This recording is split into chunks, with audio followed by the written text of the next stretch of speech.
అంతర్వేదిలో సముద్రపు స్నానాలు శ్రీ లక్ష్మీ నరసింహస్వామి కళ్యాణ మహోత్సవంలో భాగంగా మాఘమాసం ఆదివారం పౌర్ణమి రావడం చాలామంది భక్తులు ఈ ప్రాంతానికి విజిట్ చేయడం జరిగింది. స్వామివారికి చక్ర స్నానం చేస్తున్నారు, చూడండి ఏ విధంగా ఉందో.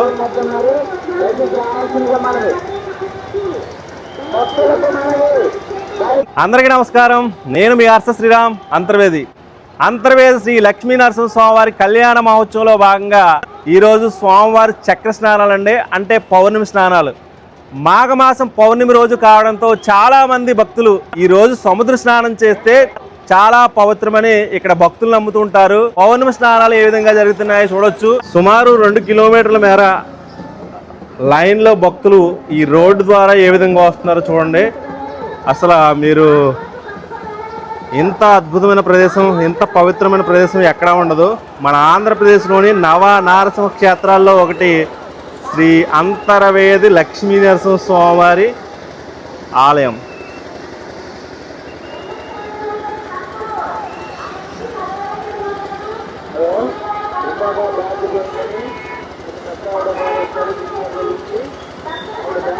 అంతర్వేది సముద్ర తీరం అంతా మొత్తం లక్షలాది మంది భక్తులతో ఈ ప్రాంతం అంతా కిక్కిరిసిపోయింది.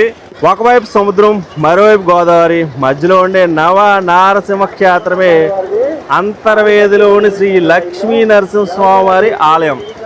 స్వామివారి కళ్యాణ మహోత్సవంలో భాగంగా జరిగే చక్ర స్నానం, అలాగే జల్లు స్నానం ఇక్కడ జరుగుతుంది.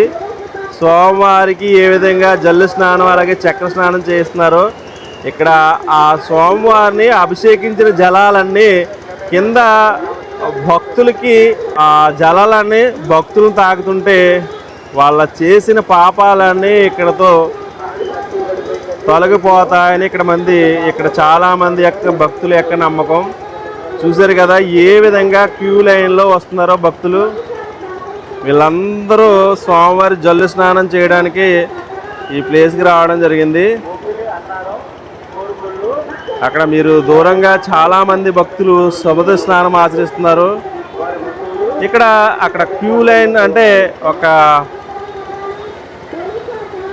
కర్రలు కట్టుబడి కట్టారు కదా లైన్లో, ఆ కర్రలు దాటి వెళ్ళకూడదు అన్నమాట. అక్కడ దాటితే కొంచెం ప్రమాదం అని ఆ ప్లేస్ దాటకుండా ఇక్కడైతే ఏర్పాట్లు అయితే చేయడం జరిగింది.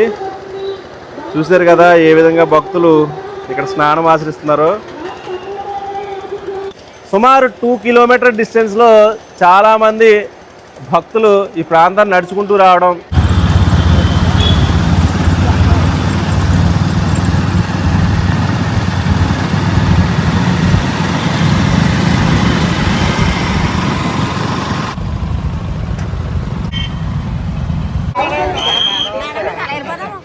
మనమే ఏంది రీజన్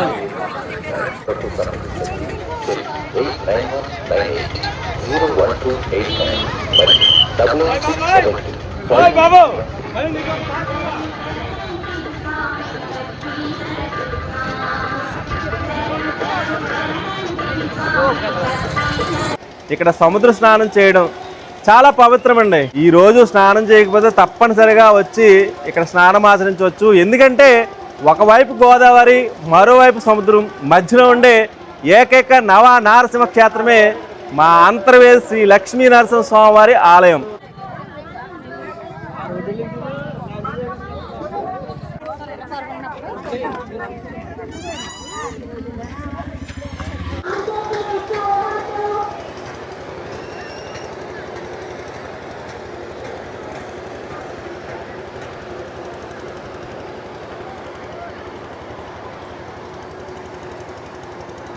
ఇటువంటి ప్రదేశం ఎక్కడా ఉండదండి. మీరు చాలా ఆలయాలు చూసే ఉంటారు. సముద్ర తీరంలో ఉండే ఇంత పవిత్రమైన దక్షిణ కాశీగా పేరుగాంచిన మా అంతర్వేది శ్రీ లక్ష్మీ నరసింహస్వామి ఆలయాన్ని జీవితంలో ఒక్కసారైనా దర్శించుకుంటే ఇక్కడ చాలా పవిత్రమని చాలామంది భక్తుల యొక్క నమ్మకం.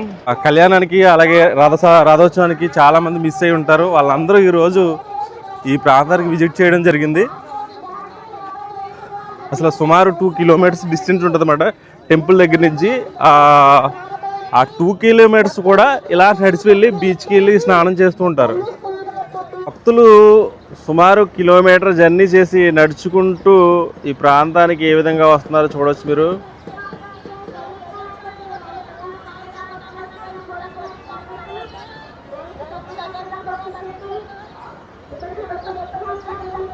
అక్కడ దూరంగా కనిపిస్తున్నది అంతర్వేదిలోని లైట్ హౌస్. సముద్ర స్నానం అంటే ఈ విధంగా ఉంటుంది. ఇక్కడ ప్రజలు ఎలాగా వచ్చి స్నానం చేస్తారని చూపించడానికి రియల్గా అయితే చూడొచ్చు ఎంతమంది భక్తులు ఈ ప్రాంతానికి విజిట్ చేస్తున్నారు.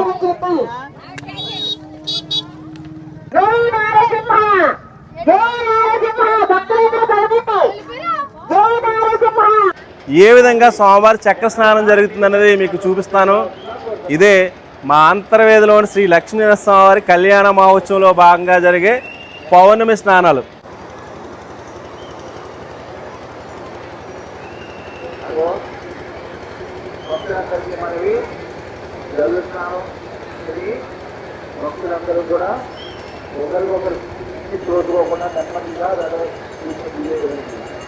ఇదే స్వామివారి జల స్నానం.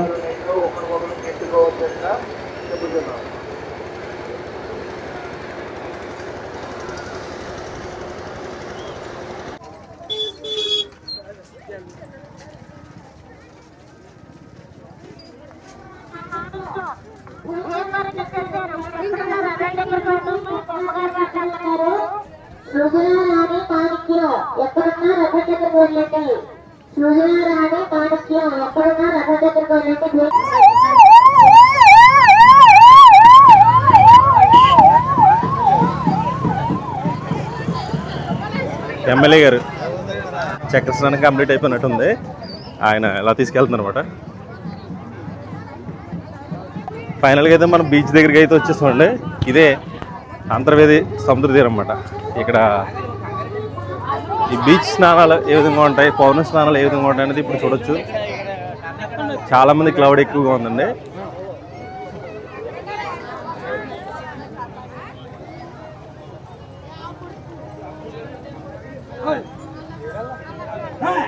చూసారు కదా సముద్ర స్నానాలు అంటే చక్ర స్నానాలు ఏ విధంగా జరుగుతున్నాయో. చాలా మంది భక్తులు అండి అసలు ఈ ప్రాంతానికి విజిట్ చేశారు. అసలు ఎక్కడ క్లౌడ్ అయితే విపరీతంగా ఉంది.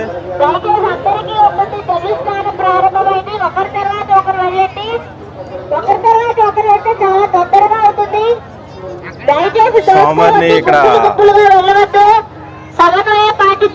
జరిగింది ఒకసారి చూడొచ్చు.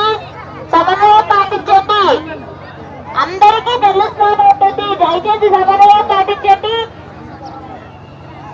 ఒకరి తర్వాత ఒకరు వెళ్ళండి. ఒకరి తర్వాత ఒకరు గుంపులుగా రావద్దు. అందరూ ఒకరి తర్వాత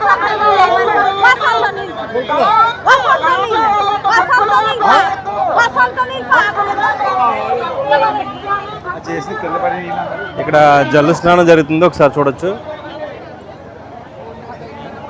ఈ జల్లు స్నానానికి చాలా మంది భక్తులు లైన్లో క్యూలో నిలబడడం జరిగింది. చూసారు కదా అక్కడ ఏ విధంగా జల్లు స్నానం జరుగుతుంది అనేది.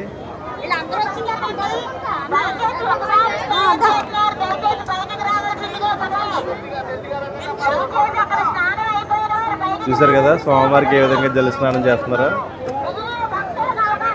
ముందు సముద్ర స్నానం కంప్లీట్ అయిందని తర్వాత అయితే జల్లు స్నానం అన్నమాట. ఈ విధంగా ఉండదు. మనం ఆ ప్లేస్కి వెళ్దాం, దగ్గరికి వెళ్ళి అవి కూడా క్లాప్చర్ చేయొచ్చు. మనం భక్తులు రద్దీ అయితే చూడొచ్చు ఏ విధంగా ఉంది.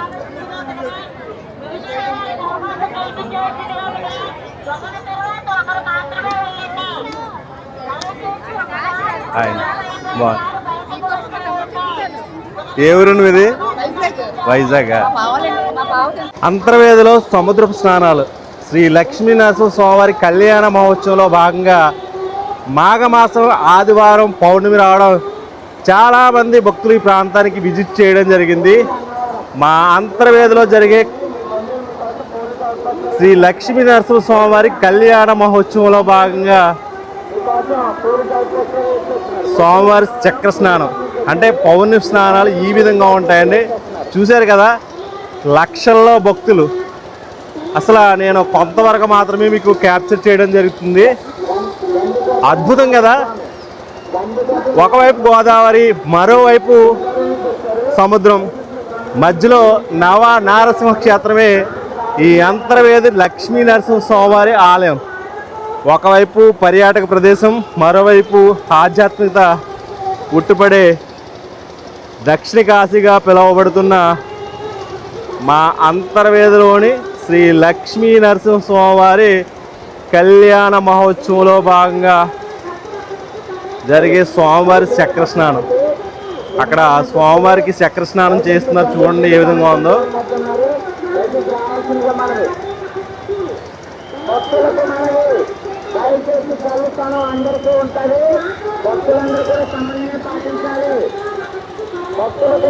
ఇదే స్వామివారి సముద్ర స్నానం జరిగే ప్లేస్ అండి. ఒకసారి చూడొచ్చు ఏ విధంగా సముద్ర స్నానం చేస్తున్నారు భక్తులు. ఇప్పుడే స్వామివారి చక్ర స్నానం కంప్లీట్ అయిన తర్వాత చాలామంది భక్తులు జల స్నానం కూడా చేస్తున్నారు అన్నమాట. ప్రాంతానికి చాలామంది ప్రజలు స్నానం చేస్తే పవిత్రమని నమ్ముతూ ఉంటారు. ఎందుకంటే ఇక్కడ సముద్రం ఒకవైపు ఉంటుంది, గోదావరి ఒకవైపు ఉంటుంది. ఈ నది వెళ్ళి సముద్రంలో కలిసే ప్లేస్లో చాలా పవిత్రం. ఇక్కడ దేవతలు వచ్చి స్నానం ఆచరిస్తారని చాలామంది భక్తుల యొక్క నమ్మకం. అందుకే ఈరోజు మాఘమాసం పౌర్ణమి కావడం వల్ల చాలామంది ప్రజలు ఈ ప్రాంతాన్ని విజిట్ చేస్తున్నారు.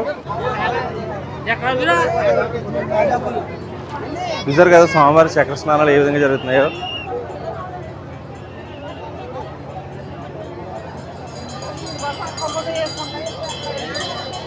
ఇక్కడ చాలామంది చాలా కార్యక్రమాలు పూజలు అవి చేయించుకుంటూ ఉంటారండి ఈ ప్లేస్లో.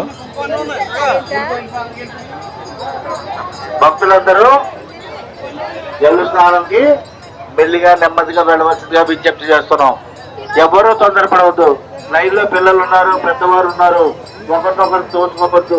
నెమ్మదిగా జల స్నానం వెళ్ళవలసిందిగా కోరుతున్నాం. సముద్ర స్నానం అంటే ఈ విధంగా ఉంటుందండి. ఒకసారి చూడొచ్చు. అసలు భక్తులు ఎక్కడ చూసినా అసలు ఖాళీ లేదండి.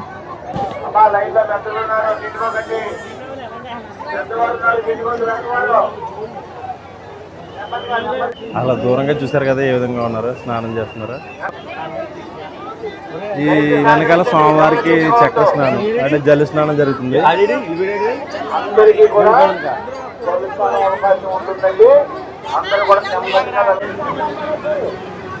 ఇదే బ్యాక్ సైడ్ ఉండే ఏరియా అంతా లైట్ హౌస్ దగ్గర ఉండే ఏరియా అండి. ఇక్కడ ఈ ప్లేస్ చాలామంది చూడాలని కోరిక. బట్ ఈ ఫెస్టివల్స్ ఇప్పుడు కళ్యాణ మహోత్సవంలో అయితే ఈ ప్లేస్ చూడడానికి అవకాశం లేదండి. ఎందుకంటే ఇక్కడ ఎక్కువగా ప్రమాదాలు జరుగుతాయని ప్లేస్కి ఎవరిని రానివ్వట్లేదు. చూసారు కదా లైట్ హౌస్. మనం అలా వెళ్తే మనకి మెయిన్ బీచ్ వస్తుంది అన్నమాట. అక్కడే ఎక్కువ మంది సముద్ర స్నానం ఆచరిస్తారు. ఇక్కడ ఎక్కడ స్నానం చేసినా పవిత్రమే. బట్ ఏంటంటే అన్నా చెల్లెగట్టు దగ్గర మాత్రం స్నానం ఆచరించకూడదు. ఎందుకంటే అది చాలా లోతైన ప్రదేశం కాబట్టి ఇక్కడికి ఎవరిని వెళ్ళనివ్వట్లేదు ప్రస్తుతం. మనం అదే గోదావరి నది సముద్రంలో కలిసే చివరి ప్రదేశం అన్నా చెల్లెల గట్టు మాట ప్లేసు. ఏ విధంగా ఉంటుంది అనేది ఇప్పుడు చూడొచ్చు మనం. ప్లేసు చాలా పవిత్రమని ఇక్కడ చాలామంది విజిట్ చేస్తుంటారు. ఇది అంతర్వేదిలోని అన్నా చెల్లెల గట్టు. ఒకసారి ఈ ప్లేస్ ఏ విధంగా ఉందో అనేది చూడొచ్చు మీరు. అక్కడ మనకి దూరంగా కనిపిస్తున్నది ఇది ఓల్డ్ లైట్ హౌస్ అండి. ఇది సముద్రంలో కలిసిపోయింది. ఒకప్పుడు సముద్రంలో ఆటుపోట్లు ఉంటాయి కదా, ఆ టైంకి సముద్రం ముందుకి వెనక్కి వెళ్ళడం వల్ల ఈ ప్లేస్ అంతా ఒక్కొక్కసారి ఇసుక మేటలు ఏర్పడితే ప్రస్తుతం ఇది సముద్రంలో ఉంది. కొన్ని రోజులకైతే ఇది మళ్ళీ దీని చుట్టూ ఇసుక మేటలు కూడా ఏర్పడే అవకాశాలు కూడా ఉంటాయి. ఇది పాత లైట్ హౌస్ అన్నమాట. ఇక్కడ అన్నా చెల్లెల గట్టు సమీపంలో జాగ్రత్త.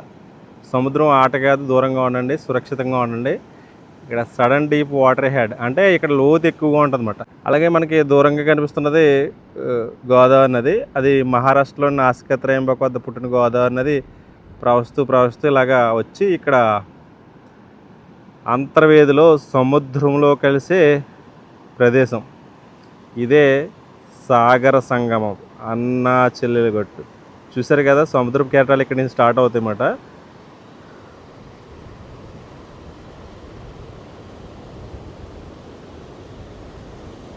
ఇదంతా ఇంకా మనకి బీచ్ ఏరియా. అలా ముందుకెళ్తే మనకి లైట్ హౌస్ అలాగే మెయిన్ బీచ్ కూడా కనిపిస్తూ ఉంటాయి.